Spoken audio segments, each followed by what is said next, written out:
Hello viewers, welcome to BRK devotional. నేను మీ Fatima. So ఈరోజు మనతో పాటు ఉన్నారు ప్రముఖ ఆధ్యాత్మికవేత్త ప్రొఫెసర్ డాక్టర్ ముల్లపూడి సత్యనారాయణ గారు మనతో పాటు ఉన్నారు. గురువు గారిని అడిగి మరిన్ని వివరాలు తెలుసుకుందాం. నమస్తే గురువు గారు. నమస్కారం మా ఫాతిమా. గురువు గారు, గురుగ్రహం మార్పు వల్ల తులారాశి వాళ్ళకి ఏ విధంగా ఉండబోతుంది?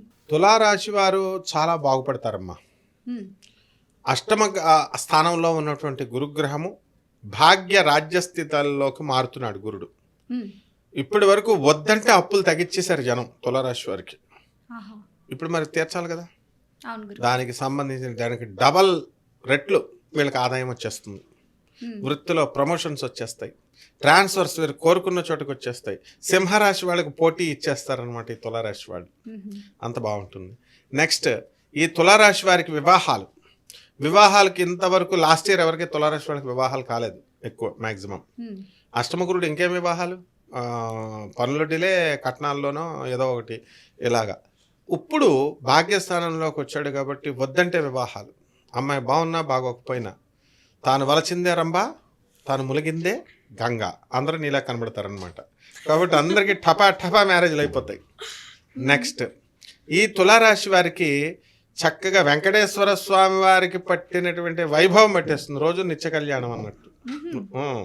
కాబట్టి కోర్టు కేసుల్లో వీళ్ళకి అనుకూలంగా తీర్పులు, తర్వాత విద్యార్థులు చదవకుండా మార్కులు ఇంకా ఎక్కువ చదివితే ఇంకా ఎక్కువ పడతాయి. ఒక అమ్మాయి, నువ్వు నమ్ముతావో నమ్మవో, తులారాశి అమ్మాయి సిబిఎస్ఈలో ఈ సంవత్సరము మొన్నే రిజల్ట్స్ వచ్చినాయి, 20 hours per day చదువుతుంది. 500 వచ్చేసినాయి. సో అలా మరి అంత హార్డ్ వర్క్ ఈ తులారాశి వాళ్ళు చేస్తారు. పాపం ఎంతవరకు ఈ తులారాశి వాళ్ళంతా కూడా అష్టమ గురువుల్లో ఉన్నప్పుడు అనేక రకమైనటువంటి సమస్యలు పడ్డారు వీళ్ళు. ఈ గురు మార్పు అనేటటువంటిది వీళ్ళు చక్కగా ఎండాకాలంలో చక్కటి వర్షాలు 2 రోజులు పడితే ఎంత హాయిగా ఉంటుందో అంత ఇదిగా వీళ్ళకి ఈ సంవత్సరం అంతా కూడా ఉంటుంది. వడ్డీ వ్యాపారాలు చేసేటటువంటి వాళ్ళు వడ్డీలన్నీ కూడా వచ్చేస్తాయి. అండ్ బిల్డింగ్లు కట్టాలనుకున్న వాళ్ళు బిల్డింగ్లు కట్టేస్తారు. ఈ విధంగా ఈ యొక్క తులారాశి వారికి ఆర్టిస్టులకి మెయిన్గా వాళ్ళకి గుర్తింపు ఉంటుంది. మీడియా రంగంలో ఉన్నటువంటి వాళ్ళకి, టీవీ ఆర్టిస్టులకి, సినిమా రంగంలో ఉన్నటువంటి వాళ్ళందరూ కూడా వృద్ధి చెందడానికి అవకాశాలు ఉన్నాయి. కొత్త ప్రాజెక్ట్స్, కొత్త ఇవన్నీ కూడా సక్సెస్ అవుతారు. సో ఈ యొక్క తులారాశి వారికి ఈము బర్డ్స్ అని చెప్పేసి, అలాగే ఈ యొక్క గొర్రెల పెంపకము, బర్రెల పెంపకము, ఇలాంటివన్నీ కూడా కలిసి వస్తాయి వీళ్ళకి. అండ్ చాలామంది తులారాశి వారు పబ్స్, రెస్టారెంట్స్ ఇవన్నీ కూడా నడపడం అనేటటువంటిది జరుగుతున్నాయి. సో ఈ రకంగా మా కంఫర్టబుల్గా ఉంటారనమాట ఈ తులారాశి వారు అంతా కూడా ఈ సంవత్సరం అంతా కూడా. కమిషన్ ఏజెంట్స్, వెజిటబుల్ బిజినెస్లు చేస్తున్నటువంటి వాళ్ళు, రైతులు అంత కోఆర్డినేషన్తో వీళ్ళు. అయితే ఈ తులారాశి వారికి ఏంటంటే లాంగిటివిటీ ఆఫ్ లైఫ్ పెరుగుతుంది. This is very interesting point అనమాట. శనీశ్వరుడు వీళ్ళ యొక్క ఆయుర్దాయాన్ని పెంచుతాడు. అంటే బ్యాడ్ హ్యాబిట్స్ ఉంటే అవన్నీ కూడా తగ్గిపోతాయి.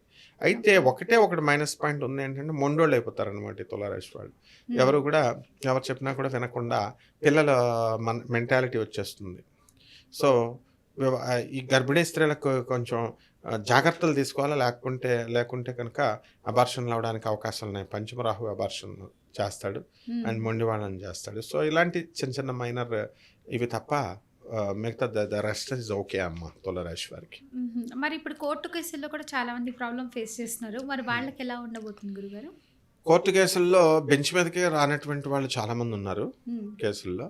ఆ తర్వాత కొంతమంది వాళ్ళకి ఎవరికైతే వచ్చిందో ట్రయల్స్ వరకు వచ్చినటువంటి వీళ్ళకి అనుకూలంగా తీర్పులు వస్తాయి. కాబట్టి ఆస్తుల విషయంలో బ్రదర్స్ సిస్టర్స్ మధ్య ఉన్నటువంటి మనస్పర్ధలన్నీ కూడా తగ్గిపోవడానికి అవకాశాలు ఉంటాయి. ఆ తర్వాత ఈ తులారాశి వారికి ఎవరు మంచి ఎవరు చెడు అనేటటువంటిది అర్థమవుతుంది. అండ్ లవ్ మ్యారేజెస్ కూడా సక్సెస్ అవడానికి అవకాశాలు ఉన్నాయమ్మా. గురుగారు, ఈ రాశి వారు ఇంకా బాగా లాభం పొందాలి, చక్కగా ఉండాలి వీళ్ళ గ్రహస్థితి అంటే ఎలాంటి పరిహారాలు చేసుకుంటే మంచిదంటారు?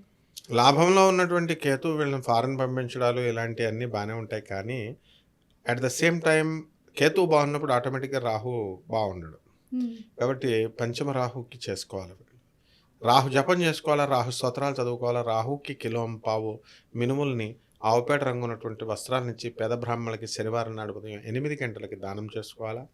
రావి చెట్టు చుట్టూ ప్రదక్షిణాలు చేసుకుంటూ మనకి రావి చెట్టుకి నీళ్లు పోయాలా, బకెట్ నీళ్లు పోయాలా, ఓం రాహవే నమః అంటూ జపం చేయాలి. ఈ రకంగా చేసుకున్నట్లయితే లక్షలాది రూపాయలు పెట్టి హోమాలు గేమాలు ఇవన్నీ కూడా అవసరం లేకుండా సింపుల్గా వీళ్ళకి రూపాయి ఖర్చు అవసరం లేకుండా అంతా కూడా రిలీఫ్ పొందొచ్చమ్మా.